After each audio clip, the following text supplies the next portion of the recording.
your son going too. If you want your son high-level wrestling, send him 2-3 years Dagestan and forget. 3 years? That was Islam half joking with DC, basically saying the Dagestani way can turn anyone into a monster. It's extreme parenting advice, but you get the point. Dagestani training is a cheat code for combat sports. These wrestlers took over MMA with a style so dominant that even world-class fighters looked helpless. The MMA world has been desperate for an answer. Khabib didn't lose a single fight. Hell, he barely lost a round. He made elite fighters look ordinary. We saw Edson Barboza, a terrifying striker, get pinned like a butterfly. We saw Justin Gaethje, an all-American wrestler with nuclear knockout power, flail on the ground like he'd never wrestled in his life. Dustin Poirier, a BJJ black belt, was choked out. Charles Oliveira, the UFC's submission king, got methodically out. There's bad, like Khabib. Khabib and his crew could probably come wipe out half the country, because that's how all these guys grew up. They grew up hard. These guys grew up in Dagestan. The Dagestani fighters bring a style that mixes raw strength and lifelong technique. Opponents walked in expecting to be taken down. Khabib used to wear a shirt that read, "If Sambo was easy, it would be called jiu-jitsu." And honestly, who was going to argue with him at the time? They backed up that talk by winning, over and over again. By the time Khabib passed the torch to Islam, the question on every fighter's mind became, how the hell do we beat these guys? Traditional wrestling coaches tried to prepare fighters to sprawl and brawl.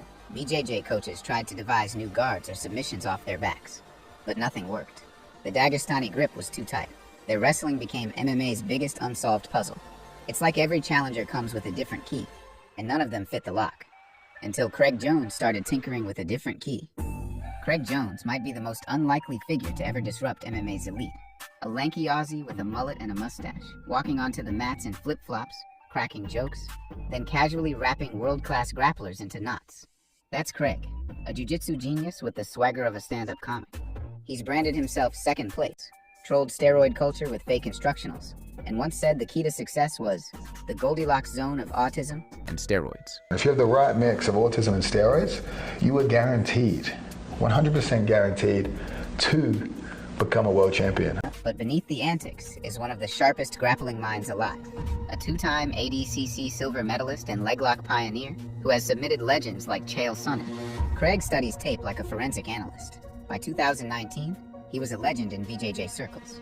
But MMA was still ruled by Dagestani dominance. Guys like Khabib and Islam weren't just winning. They were smothering opponents with fence pressure, leg rides, and wrist traps. Their game looked unbreakable. But Craig saw patterns and predictability. He wondered what would happen if you flipped the script. Instead of fighting for underhooks and trying to scramble, what if you let them take dominant positions, only to escape with precision? That idea became his obsession. An anti-wrestling jiu-jitsu playbook, sneaky guillotines to discourage takedown entries, using half guard to attack or stand, practicing back escapes so much that being mounted became an opportunity. In 2021, he got his shot. Alexander Volkanovski brought Craig into his camp during The Ultimate Fighter, then kept him on for UFC 266 against Brian Ortega. That fight produced one of the most iconic submission escapes in MMA history. In round 3, Ortega locked in a guillotine so tight that even Volk's coaches thought it was over. His face turned purple. The crowd froze. Then, a thumbs up. Volk used composure and subtle technique, fighting hands, adjusting angles, buying time, and it worked. He slipped out, exploded with ground and pound, and growled in Ortega's face. It wasn't just heart, it was preparation. That was Craig Jones. So when Volk signed to face Islam Makhachev at UFC 284, Craig Jones became the architect behind the game plan. Everyone expected Volk to get mauled. Instead, he popped up from takedowns, hand-fought out of back control, and even punched Islam from behind, turning survival into offense. Islam won the decision, but he admitted that it was the toughest fight of his career. Craig's blueprint had worked. This wasn't just stalling. It was calculated anti-wrestling. Deny wrist control, use the cage to stand, and attack even from bad spots. Craig believed submission threats could unnerve the Dagestani style. Volk didn't need to land one. He just had to make Islam think about it. Craig Jones summed it up with his usual bluntness. It's like a dog chasing a car. They don't know what to do once they get it. In wrestling, they get the pin, it's over, the referee saves them, they stand back up. That's where jiu-jitsu takes up. Where wrestling rewards control, Craig rewards chaos. And Volk proved that you can survive Dagestani pressure if you're prepared. But one question lingered. Was Volk just a freak athlete? A once-in-a-generation champion? Or could Craig's system work for others too? To find out, we need to look at another fighter from down under, Jack Della Maddalena. Jack Della Maddalena is one of the UFC's fastest rising stars, a ruthless Aussie boxer known for ending fights early and violently. Emmy, he's one of the guys that I fought that hits the hardest. And I fought Woodley, I fought Kamaru, I fought Hamza. Like, I give him a little jab and then I'm like, wow, my God. But as his highlight reel grew, so did the whispers. Yeah, he's great on the feet, but what happens when a wrestler drags him down? It's the striker's eternal question. And for Jack, it became more than speculation after a few grapplers managed to tie him up and slow him down. Then came the big test, a welterweight title shot against Belal Muhammad at UFC 315. Belal is a grinder.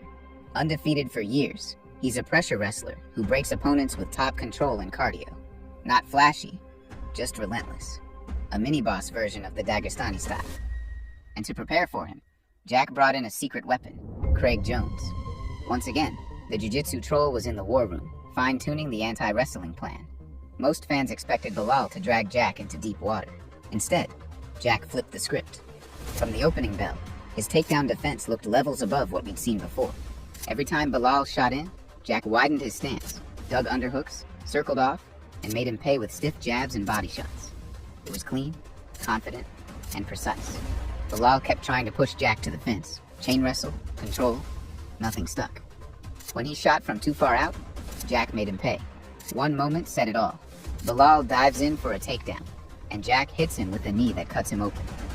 Sure, Belal scored a couple of takedowns after grinding effort, but even then, Jack stayed calm, avoided damage, and worked back up fast.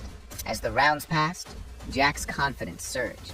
Belal's frustration grew, and by the end of 5 rounds, the striker had outworked and outlanded the wrestler, winning a unanimous decision and the welterweight title. It was a massive upset, not because Jack won, but because of how he did it. He nullified Belal's biggest weapon.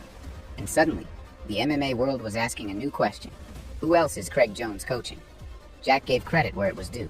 In the interviews he gave after the fight, he thanked his team and singled out Craig. He helped me a lot. He's a smart guy and he was he helped us a lot. Craig, as usual, added his own flavor. We hate these wrestlers as well, so I think they want me. I helped them get rid of Belal. Like, hold on a bit longer, guys. We'll get rid of Islam Makhachev. Oh, yeah. UFC commentator Laura Sanko, who saw Craig's work up close in Jack's camp, was blown away. She later revealed that Craig had walked her through several exact techniques he drilled with Jack, and every single one showed up in the fight.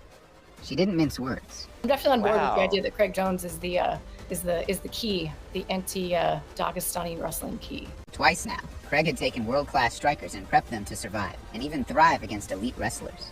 Volk survived Islam. Jack shut down Belal. This wasn't a fluke. The anti-wrestling playbook was real and working. The once unsolvable puzzle of Dagestani grappling has been dented. But to truly prove the code is cracked, there's one last test. The final boss. The newly crowned Aussie champion, Jack Della Maddalena, versus the Dagestani destroyer, Islam Makhachev. Islam took this challenge so seriously that he vacated his lightweight title to chase Jack's welterweight belt. No tune-ups, no soft entry, just a straight shot at history. The UFC knows how big this is. Dana's already said it's 100% the kind of fight that headlines Madison Square Garden, likely slated for November. A champion versus champion showdown under the brightest lights. A clash of two worlds. Islam, the grappling machine many consider the pound-for-pound king, heir to Khabib's throne, looks stronger than ever at 170 pounds. A man whose only scare came from another Aussie, Alexander Volkanovski. And now, waiting for him, is a different kind of threat. Jack Della Maddalena. Ferocious hands, calm under pressure. A knockout artist who just proved he can shut down a smothering wrestler and make him pay for every mistake.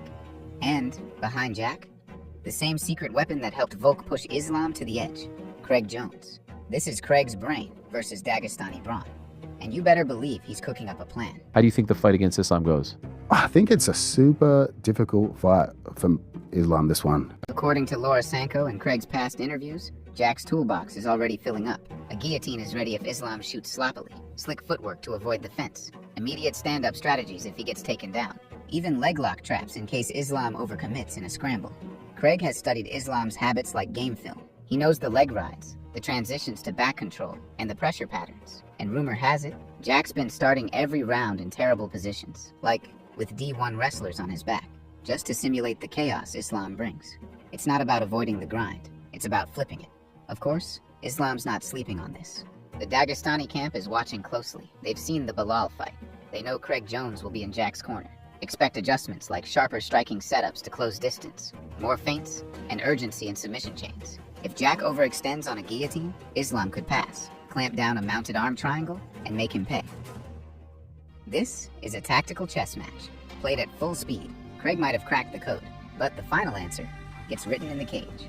If Jack beats Islam using Craig's formula, it will prove that the once invincible Dagestani blueprint has a counter.